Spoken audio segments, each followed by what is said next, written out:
Hello world, this is Women's Equality Day. This is evening, but it's still August 26th, Liberty Day. I'm giving a shout out to my good friend Barbara Giles. She is author of Caliber of a Woman.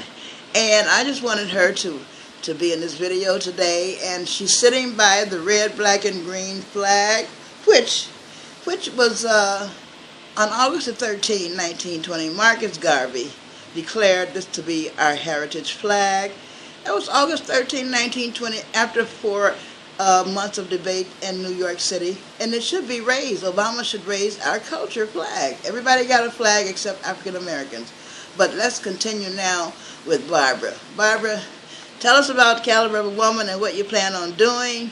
I just think it's about Women's Equality Day. That is such a good book to have because you're going to go worldwide with it. And I just want you to talk about it. Well, hello world, how are you? And happy Women's Day. Thank you, Miss Geraldine Stansberry, for having me. And let's talk about women. Okay, women, you're the strongest, most confident, the very best people out here in the world. You're beautiful inside and out, despite how you feel. My book, The Caliber of the Woman, amplifies and expresses to you that you are what you wish to be, and do not let society sustain your status in life. You are who you want to be, your own caliber. My book, The Caliber of a Woman, expresses to women throughout the world that no matter how life can get you down, all you have to do is stand up, and there's always God there to help you stand straight. This beautiful Women's Day is just an implication of how we as women have been the bedrock of this world. We are what it is to Amen. Make this society continue, and without us, in the way we raise our children, it would be a horror. Really? So ladies, we have to stand up and look at our future and ensure that our future is not out here twerking its life away and sitting up and constantly not aware of what's around them because they're so caught up into film and our iPhones.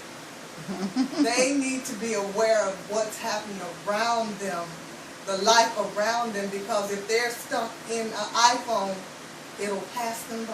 Mm-hmm. And you know, they say that, I know Doc Walls texted me and said, there's, what is it about women that are so equal? And the lady said, well, do you think my granddaughter will be able to be successful? And I wrote back, I said, sure. I said, I think that our children can be successful if they're trying to strive. And I think that even if they get pregnant, they should not look at it like that's a stumbling block, because you can still achieve. Know that you're a life giver, and if a mistake occurs, don't let that mistake turn you around. And don't think if you do get pregnant, it is right for you to destroy that child, because it doesn't stop success. You know, it depends on the caliber of a woman. Because, you know, my sister had 4, and she successful, never stopped. Well, I had my first child not married, but that did not stop me because simply your life does not stop because you have a child. That child is just something to teach you to grow. Mm-hmm. And as a woman, that's what you should be doing on a constant basis.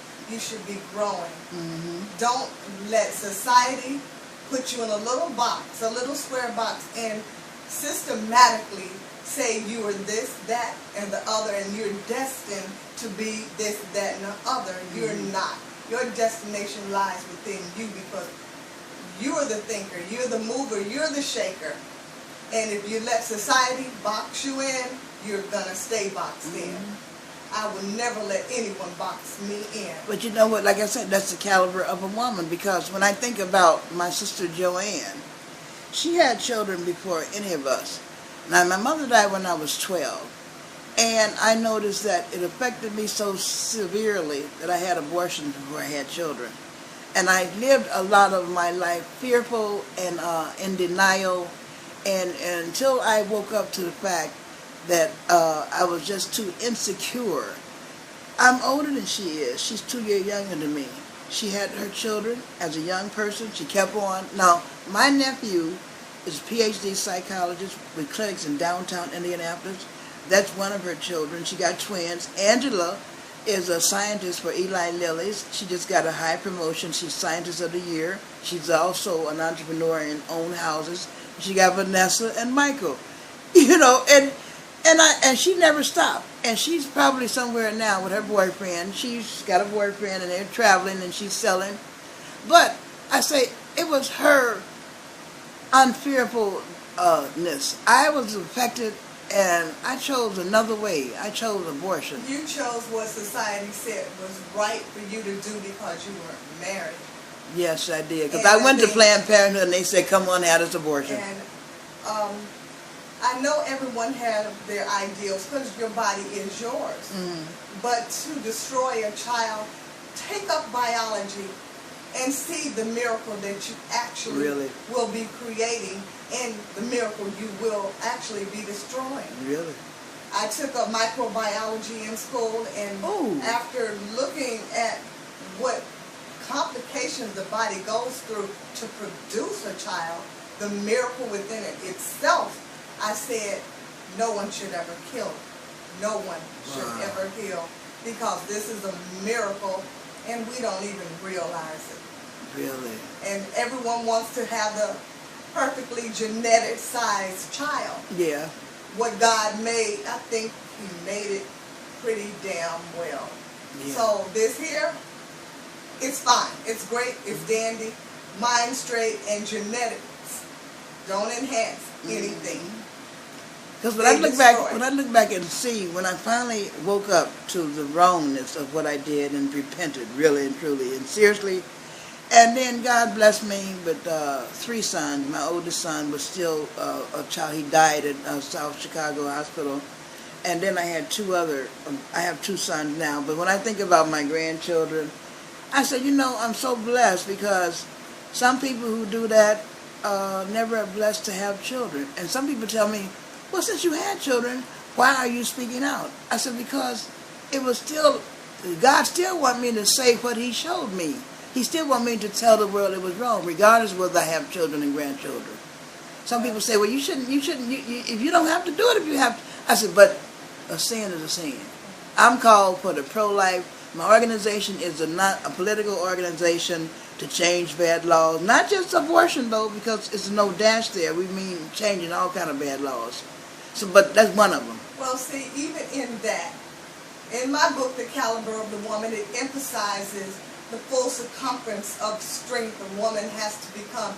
You didn't start out strong, but you ended up strong. And when you realize your worth, when you realize the worth of your body, your soul, and your spirit, and you did not let society box you in once again to say what you choose to do, right or wrong, is what is right or wrong. And I didn't let society box me in to try to tell me, well, since you had children, no need in saying anything. Some people figure, well, since you had the child, and a lot of ladies are out there now who have children who had abortions before, but they never have told anything about what their past. It's many and they women regret it throughout their life, that once they realize what they've done, that it was wrong. But here's what I'm trying to say. They haven't even thought to deal with it. A lot of them haven't thought to deal with it because they had children. There are no, today as I've noticed, in society, there's not a lot for our ethnicity of people to come and talk to us about our feelings, or how we feel about this, or how we feel about that. Really? We are just going along in life carefree, saying, okay, what happened, happened, move on. You can't always move forward on some aspects that are really affecting your life. That's why the mental facilities are packed, or these people and these poor souls are out here wandering the streets and sleeping on the streets because they are lost. So I want the women out there to understand your worth. You're a jewel. You're what God made to edify this earth in life and in spirit and in happiness. You are the one who makes the difference. You are the one who makes the difference. Really? And isn't that so wonderful to realize that you are the one who really makes a difference in the world, women, and when they have children, life givers? Because if it wasn't for us, there wouldn't be any life continuing. I mean, you know, we bring forth life, men and women. And I saw a drawing, be it on Facebook, but it was amplifying scenario people should put in their mind. It's just like the full circle of life, from the time a child comes out of the womb and comes out of the body to the time it's laid back into the body and laid into the ground. We are the body of this earth. Yes. We move this earth. But you have to realize in this life, you have to make a difference on the future of this world. Amen. And you know what? I want to ask you something. Now here's the point I don't understand. We give life to, we have females and we give males. We have males and females. But I don't understand the male mind. And it's a complicated thing. I mean, some women, I mean, we give, see, we're the ones that bring forth men and women, but why is it that we don't understand men? We actually do. They're not much. I mean, do you understand men, really? I can't say totally they are more but but here's what I'm trying to say. Since we bring forth men and women, look like we ought to understand both of them. Well, everyone grows into their own personality and their own being and their own understanding. But we understand ladies and girls mostly. No, we don't. We don't? No, we don't. Because if we understood each other as women, you ain't lying. We would not be we have all kinds of things that are going on. It's really. So we can't even understand each other as women. So you say we should understand men, but how can we sit up here and amplify how a man is? He came from us, but he has grown into his own personality. Yeah, to the mind is totally distinct. And they're I said analytical. They think analytical. They are like, does this work? Am I going to continue in this realm? And if I apply myself, is this same thing going to continue to be right or wrong? But in relationships, though, in relationships, I don't understand men. I mean, I've been married twice, and I want to get married again. I don't appreciate being single. But I basically don't understand, and I notice even with my 2 marriages, I don't understand how a man thinks. And I've been married twice. Men just want the same things we want. They want to be respected. They want to be loved. They want to be,